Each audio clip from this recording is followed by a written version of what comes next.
There are rules. Welcome to a new encounter with science. We are with Dr. Juan Rodriguez and our friend Aklesh from United States. Yes. And Dr. Rodriguez is going to introduce him to Peru. Okay. Professor Aklesh Latakia is a very important researcher at Pennsylvania State University. She's doing a very advanced studies in optical materials and electric and electronic materials at several ranges. He has something like 800, 900 papers. Yeah, he's very, very strong researcher. But he's right now here because we gave a course to Penn State students and Peruvian students. They came together, right? And they came here for 6 weeks to have. How many students? 23? 23. Right. 23. Right. A plane for you. Yes. Almost. Okay, thank you very much. Penn State is one of the oldest universities in the United States. Not really. Penn State was founded, I think, in 1855.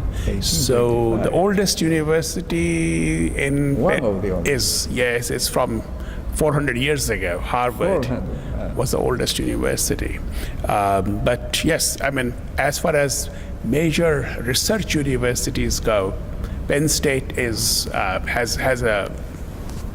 very well known and has been research active, I would say, from the 1870s onwards. Okay, and you are in Peru with 30 students to make some collaborations, some course. Well, in which field? About a few years ago, we decided at Penn State that our students must have a transformative experience. One of those experiences to go to another country, to a different culture altogether, and live there for a few weeks and experience that culture, and at the same time look around and use that culture and the resources of that culture, of that country, for education. Okay, and we decided to embrace this concept because we found that students who had been abroad for an extended period of time came back to say that their eyes were opened. Okay, and that ultimately is the aim of education, to open eyes. Okay. So this year last year we decided that we had not been sending students to South American countries, and Peru was the first country we decided to take students to. So this year we have this program for 6 weeks. 4 faculty members from Penn State are here, or for various periods of time. 1 is here for all 6 weeks, and 3 are here for periods of 2 weeks each. And they have 2 courses. One course focuses on Peru, the history of Peru, the people of Peru, the culture of Peru. The other program focuses on engineering and its applications in urban and rural atmospheres. We are very different in culture because we love soccer, and we love baseball. And in science here in Peru, we have some experience in solar energy and some experience in chemistry for water. And the United States is very large experience in many fields. That is very true. I mean, the United States is definitely a scientific and a technological powerhouse, and has been for, 60, 70 years like that. So that is certainly very true. But, ultimately we are one world. Yes. We need to share and we need to learn. It's true. And in which field we are more easily to collaborate? Which field do you think? Well, science turns out to be scientific fields are relatively easier to collaborate in. Almost by definition, scientists are open-minded people. They like to collaborate, they work with each other well. And so, that's an easy thing to do. Science and technology both, actually. I can't really say very much about arts and music and humanities. I just don't know enough about those areas. But science is, it's just easy to collaborate in. It's true, it's true. Yeah. I know many scientists that travel over the world constantly because they are making some experience in Japan, Russia, China, etc., etc. And you have also this experience. Yes, I sometimes do travel quite so much that my wife tells me that I'm rarely at home. But I mean, just to give you on the 4th of May, I went to Italy, to the University of Salerno for 7 days. And I came back, and about 4 or 5 days later, I came to Peru. And I'm going to return tomorrow night, to State College, Pennsylvania. And I'll arrive, I think, around 4 o'clock in the afternoon. But at 6 o'clock in the morning, I have to leave for Minsk, Belarus. Yes, for a conference there. And then I'll come back in about 5 days. And I think 4 or 5 days later, I'll go to India for 4 weeks, where I'm beginning a new program on metasurfaces. I see. Yeah. So how many children have you? One. Yeah. Okay, it's not too difficult. Well, what can I say? Children require a tremendous amount of time. Yeah. And we have one, and she is just a wonderful daughter to have. She's 32 years old. We have a grandson who's 2 years old. Oh, really? Yes, and we have a wonderful son-in-law who is a mechanical and nuclear engineer. So, I mean, one is enough. So scientific people also have a normal life in Of course. family, normal life. Of course. Perhaps science does require, or research does require dedication. And almost it's a lifestyle. It's a 24/7 kind of a situation. You're constantly thinking about research. You're constantly thinking about issues that could arise, because you have to anticipate them. You have to find new problems, and you have to solve them. Okay. Plus, you have students to guide. You have collaborators to collaborate with. So it is really a lifestyle. Research is a lifestyle. But that lifestyle leaves plenty of time to be with your family. In fact, you cannot really do very, very good research unless you have very strong family support.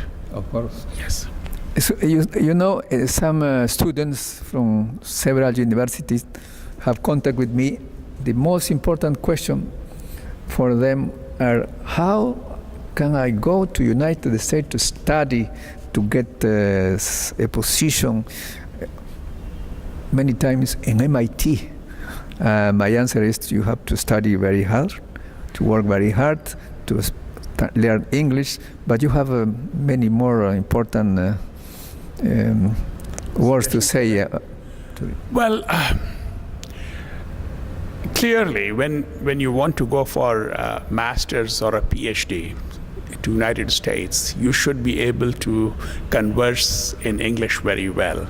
It is an English-speaking country, and English is the language of science and engineering. So you need to know that. You need to know English very well. But other than that, what you need is a tremendous willingness to learn, a willingness to explore, a desire to ask and answer questions. And all of these, this is an attitude, and that shows in your application. So when you apply to graduate school in the United States, you are supposed to write an essay on why you want to pursue graduate studies. You have to be a writer, huh? So yes, so you have to write those things. Why do you want to do that? And that's a very important part of the application, because admissions to master's and PhD programs, these are actually done by professors themselves. So they actually read. Some committee of professors actually reads your application. then you also need 3 recommendation letters, usually 3 recommendation letters from your professors here. And they should be able to say something about you besides the grades you received in courses. They should be able to say that you are an inventive person, you are an inquisitive person, you are never satisfied unless you have a final answer, and that you are very hardworking and you are intelligent. So all of these, there is no single quality that makes a researcher great, but it is a combination of qualities. You should have a desire to learn, a desire to teach, a desire to communicate. You should have a desire to find new things, okay? And you should have a desire also to serve, because ultimately, we all serve our fellow human beings and our planet and other life forms on this planet. So all of these qualities are necessary, and your professors here should be able to say something about you which goes beyond that you got an A in this course or a B in that course. They should be able to say some things about you as a person. Because research also is a teamwork, huh? Yes, your research is very much you need to know how to communicate with yes. collaborators. You actually have not done research until you have communicated your research results. So yeah, you need to find new things, but then you need to tell others about those. So you have to learn to be a good writer. You have to learn to be a good speaker. All of these things take time. Most of us are not born that way. But you have to be ready to do those things, yes. Steven Weinberg, Nobel Prize in Physics, he said to the people, how hard it is to write in science. It's not so easy like in literature. In literature, you can write many things in the air, but in science you have to be precise. Well, I would somewhat disagree with Stephen Weinberg. I think writing good literature is just as difficult as doing good science. Can you imagine me writing like Gabriel Garcia Marquez or Maria Vargas Llosa? No, I can't. Okay, so that's when you are at the top of your professional activities, that's not that easy. Okay, so no, I would disagree with him on that. Okay, but yes, precision is an essential attribute of scientific communication. You must be extremely precise because other people will follow what you have written, and you do not want their time to be wasted, because any time of theirs that is wasted will waste other people's time also. So you have to be precise and you have to communicate everything with exactitude. That is correct, yes. Garcia Marquez said that the difficult part for him was which word to eliminate from the first draft. Well, that is true for science. You have to eliminate many. That is true for scientific writing also, because not only do you have to be precise, but you must not be verbose either. So there should be an economy in writing. So yeah, he's right about it. You actually what you do initially is you simply write, okay, and then you go through it and ask for every word, is this word needed, and why is it needed? And you have to make sure of connectivity. This new sentence should be connected to the old sentence, okay. You have to be very careful about maintaining connectivity. So you cannot simply write in a haphazard way. No, you may begin that way, but then you have to edit yourself very carefully. In Peru, 3 years ago, the university had to research. People in the past was not in that case because it was not necessary. Now it's necessary by law. But young people don't know how to begin research, how to begin writing. It's difficult for them. What can you tell them? Well, I mean, there are other Spanish-speaking countries which are very well advanced in scientific research, and certainly many English-speaking countries and European countries, for example. And what can be done is to invite people from those places to help you come in, to give short courses, like a week-long course on how to write properly. There is a discipline called science communication. Okay, so there are science communicators who can actually help you write better.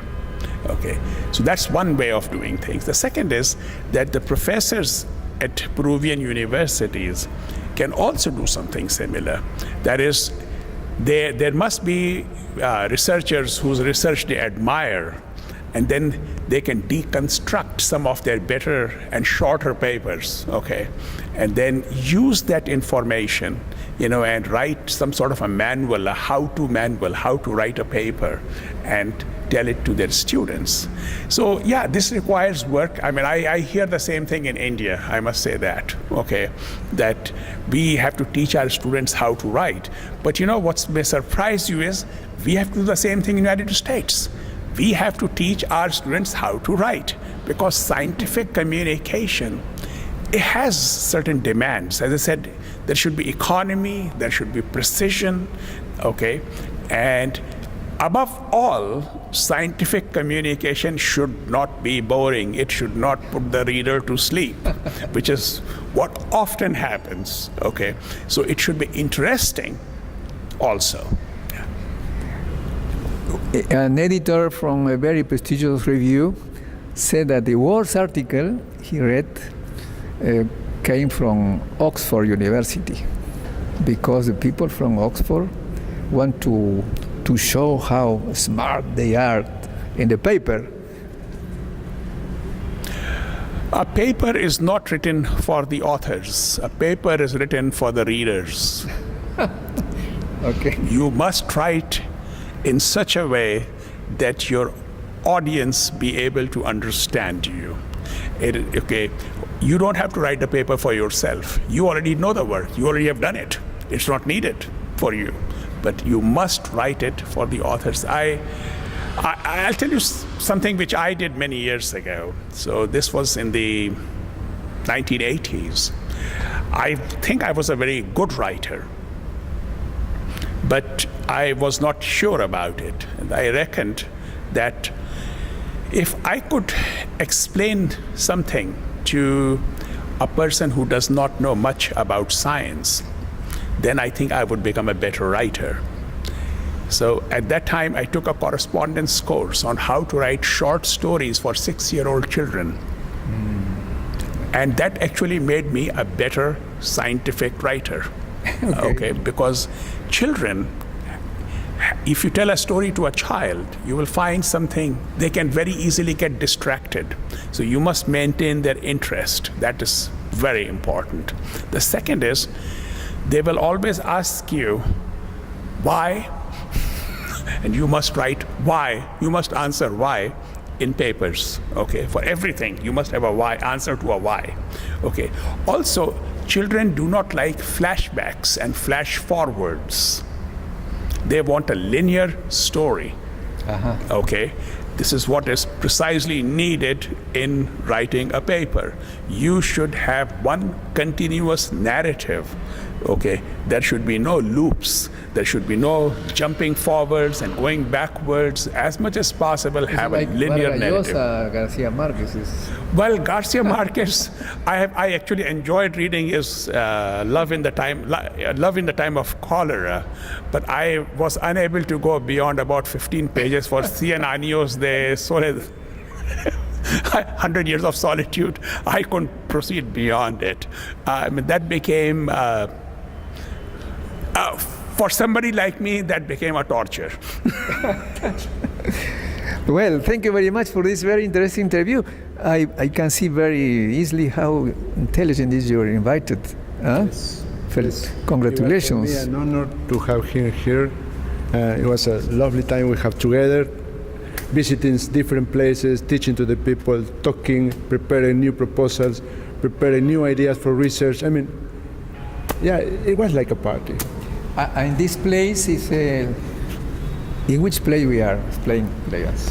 It's Well- special for the university. Yeah, this is the room. Actually, it's a reproduction of the room of our founder, Eduardo de Javis, 147, more or less, years ago.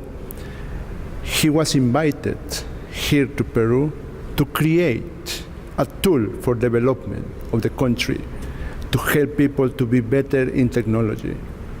Well, we are looking forward. And now you are especially invited here for us, and thank you very much to be here with us. My pleasure. It was really my pleasure to be in Peru. This was my second time, and I'm confident I'll come again. Well, Do you know Machu Picchu? my friends, I was, yes. hasta un nuevo encuentro con la ciencia. Chao.